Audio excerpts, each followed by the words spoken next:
سيدنا مولانا محمد وعلى آل سيدنا مولانا محمد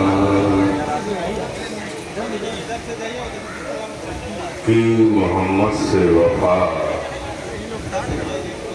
تو نے تو ہم تیرے ہیں کی محمد سے وفا صلی اللہ علیہ وسلم تو نے تو ہم تیرے ہیں یہ جہاں چیز ہے کیا لوح و قلم تیرے یہ جہاں چیز ہے کیا لوح و قلم تیرے ساقی کی چشم مست نے مستانہ کر دیا ساقی کی چشم مست نے مستانہ کر دیا ایسی پلائی آج کے دیوانہ کر دیا ایسی پلائی آج کے دیوانہ کر دیا سمنا کا تخت چھوڑ کے غوث الورا ہوئے سمنا کا تخت چھوڑ کے غوث الورا ہوئے یوں سلطنت کے ترک نے سلطان بنا دیا یوں سلطنت کے ترک نے سلطان بنا دیا ساقی کے چشم مست نے مستانہ کر دیا ایسی پلائی آج کے دیوانہ کر دیا حضرات ہم سب اس وقت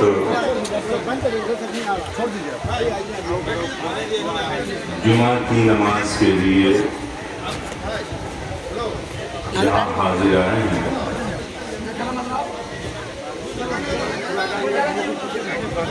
اور اللہ پاک سے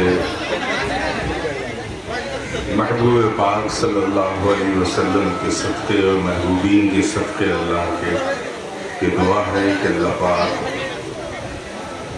ہماری نمازوں کو ہمارے سجدوں کو آج کے جمعہ کے اس اہتمام کو ہمارے ذوق کو ہمارے شوق کو اللہ پاک قبول فرمائے اور دنیا اور آخرت میں اس کا اجر عطا فرمائے۔ میں نے جس آیت کریمہ کی تلاوت کا شرف حاصل کیا اس کا ایک آسان سا سرل سا ترجمہ اگر تم اللہ کی مدد کرو گے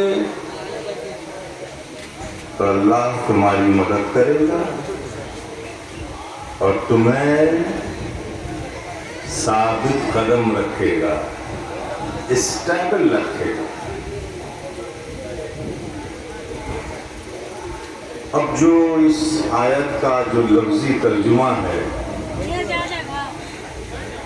کلام ہے رب کا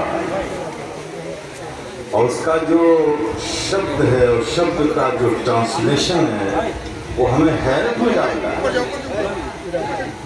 اللہ کی مدد کریں گے اللہ تو خالق ہے مالک ہے رب السماوات والارض ہے creator whole of the world ہے سنسار کا رچیتا ہے پالنہار ہے۔ یہ جو سانس آتی ہے اس کا فضل ہے تو آتی ہے آ کر جاتی ہے اس کا احسان ہے تو جاتی ہے۔ وہ رب ہم سے کہہ رہا ہے کہ اللہ کی مدد کرو گے ہم کیا مدد کر سکیں گے اللہ کی وہ بے نیاز مالک ہے خالق ہے لیکن رب کہہ رہا ہے ان تنصروا اللہ ینصرکم کہ اگر اللہ کی تم مدد کرو گے تو اللہ تمہاری مدد کرے گا تمہیں ثابت قدم رکھے گا اسٹیبل رکھے گا۔ یہ اللہ کی مدد کرنے کا مطلب کیا ہے؟ جو لفظی ترجمہ ہے اس کی تو طاقت ہی نہیں ہے ہمیں کہ ہم اللہ کی مدد کریں. تو ہمارا رب ہم سب سے کہنا کیا چاہتا ہے؟ یہاں پہ مطلب یہ ہے کہ اگر تم اللہ کی مدد کرو گے مطلب اللہ کے دین کی مدد کرو گے. اللہ کی مدد کرنے کا مطلب کیا ہے؟ اللہ کے دین کی مدد کرو گے تو اللہ تمہاری مدد کرے گا، اور جو مدد میں خرچ کرو گے اسے گھٹنے نہیں دے گا بلکہ وہ بڑھا دے گا. اب ترجمہ صاف ہو گیا نا؟ دین کی مدد. تو دین کی مدد، دین کی اشاعت کی مدد، دین جہاں پڑھایا جائے اس کی مدد، جہاں سجدے کیے جائیں مسجد وہ بھی دین کی خدمت، دینی اشاعت پہ اس پہ جو خدمت کرو وہ بھی دین کی خدمت، کسی غریب کی مدد کرو یہ بھی دین کی خدمت، کسی غریب بچے کی شادی کرا دو اس کی کفالت اپنے ذمہ لے لو یہ بھی دین کی مدد. تو یہ سب دین کی مدد ہے. تم اگر ایسا کرو گے تو رب کا وعدہ ہے اللہ تمہاری مدد کرے گا اور کچھ گھٹنے نہیں دے گا، بڑھا دے گا. اور رب اپنے وعدے کے بارے میں خود فرماتا ہے کان وعد اللہ حقا. یاد رکھو خدا کا وعدہ سچا ہے، اس میں کوئی شک نہ کرنا. کان وعد اللہ حقا، خدا کا وعدہ سچا ہے، اس میں شک کی کوئی گنجائش نہیں ہے. اگر تم دین کی مدد کرو گے تو اللہ تمہاری مدد کرے گا اور اس میں کچھ گھٹنے نہیں دے گا. یہ ایک دعوت ہے، یہ دعوت ہے اللہ کی مدد کرنے، دین کی مدد کرنے کی. اور دوستو یہ بات بھی بڑی سچی ہے اور بڑی پریکٹیکل ہے، اس سے کوئی انکار نہیں، ضرورت نہیں ہے چونکہ سب کے نظروں کے سامنے ہے. دنیا سے جب انسان جاتا ہے تو مجھے بتاؤ جو کچھ اس نے اس سنسار میں کمایا ہے، دھن دولت، باڑی، کھیت کھلیان، پیسہ جو بھی کمایا ہے، ایمانداری سے بولو کچھ ساتھ لے کر جاتے ہو کیا؟ سب یہیں چھوڑ کے جاتے ہو نا؟ نہیں چھوڑتے ہو نا؟ آپ تو چھوڑ کے چلے گئے، اب اس پر آپ کا کوئی بھی ادھیکار نہیں رہا. اب آپ کے بچے جنہیں آپ نے دنیا میں چھوڑا ہے وہ جیسا چاہیں گے استعمال کریں گے. اگر بچے لائق ہیں، سعادت مند ہیں، تو پھر آپ کی چھوڑی ہوئی دولت سے ایسے کام کریں گے جس سے انہیں بھی ثواب ملے گا اور آپ کو بھی ثواب ملے گا. لیکن اس کا دوسرا رخ یہ ہے کہ اگر بچے نالائق نکل گئے، آپ کی چھوڑی ہوئی دولت نے انہیں بگاڑ دیا اور وہ برے کاموں میں لگ گئے، تو پھر ایسا نہیں ہے کہ ان کے برے کاموں کا عذاب صرف انہیں ہی ملے گا، آپ کو بھی ملے گا. اگر ثواب میں حصے داری آپ کی ہے تو عذاب میں بھی حصے داری آپ کی ہوگی. تو میرے پیارے، یہ جو ہم کہتے ہیں کہ ہم دولت کماتے ہیں اپنے بچوں کے لیے، اپنے گھر والوں کے لیے، میرے پیارے ہم سب تو اللہ کی امانت ہے. ہماری حیثیت دنیا میں ایک کیئر ٹیکر کی ہے، اس سے زیادہ کچھ نہیں ہے. سب کا حقیقی مالک وہ ہے. آپ اپنے بچوں کو نہیں کھلاتے، اگر وہ رزاق رزق نہ دے تو آپ کیا کھلاؤ گے؟ اللہ پاک فرماتا ہے، وعدہ فرماتا ہے، جب ہم کسی کو دنیا میں بھیجتے ہیں تو اس کو بھیجنے سے پہلے اس کا رزق اتار دیتے ہیں. تو آپ اس بچے کو رزق پہنچانے کا سبب تو ہیں، لیکن اس سبب کے خالق نہیں ہیں. اس سبب کا مسبب الاسباب وہ ہے، وہ رزق دے رہا ہے، جسے بھی دنیا میں اتارتا ہے اس کا رزق وہ دیتا ہے۔ حقیقت یہ ہے، ظاہر میں ہم اس کی دیکھ بھال کرتے ہیں۔ تو میرے پیارے، جو کچھ بھی ہے ہم اسی دنیا میں چھوڑ کر جاتے ہیں۔ اب اس دنیا میں ایک کمفرٹ لائف، ایک لگزریس لائف، ایک سویدھا والی لائف، ایک اچھی زندگی گزارنے کے لیے ہمارے پاس کیا چیز کا ہونا ضروری ہے؟ کیا چیز چاہیے؟ بھئی مکان خریدنا ہے، باڑی خریدنی ہے تو کیسے خریدو؟ کس چیز سے خریدو گے؟ ٹکا سے، ہے نا؟ کھانا دانا لینا ہے تو کیا چیز چاہیے؟ ٹکا۔ زندگی کی ضرورت کا کوئی سامان لینا ہے تو کیا چیز چاہیے؟ ٹکا۔ تو سب سے بیسک نیڈ آپ کی کیا ہے؟ جتنا آپ کے پاس ٹکا ہوگا اتنا ہی کمفرٹ لائف ہوگی، ہے نا، لگزریس لائف ہوگی۔ تو اس دنیا میں لگزریس لائف جینے کے لیے ٹکا کی ضرورت ہے۔ اور یہ بات تو صحیح ہے کہ مرنا سب کو ہے جو آیا ہے یہاں، اور مرنے کے بعد اس دنیا سے ہمیں دوسری دنیا میں جانا ہے۔ اس لیے تو ہم کہتے ہیں انتقال ہو گیا۔ کیا کہتے ہیں؟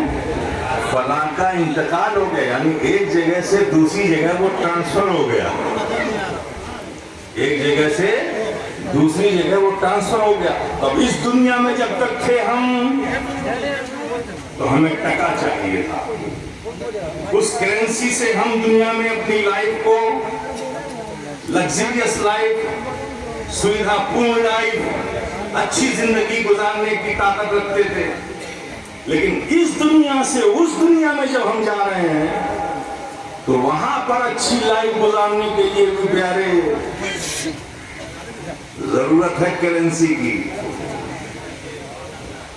وہاں بھی کرنسی چاہیے۔ اگر اس دنیا میں بھی کمفرٹ لائف جینا ہے تمہیں، لگزریس لائف جینا ہے تمہیں، اچھی زندگی گزارنا ہے تمہیں، تو اس کے لیے بھی کرنسی چاہیے۔ یہاں کی کرنسی کا نام ٹکا ہے اور اس دنیا کی کرنسی کا نام ثواب ہے۔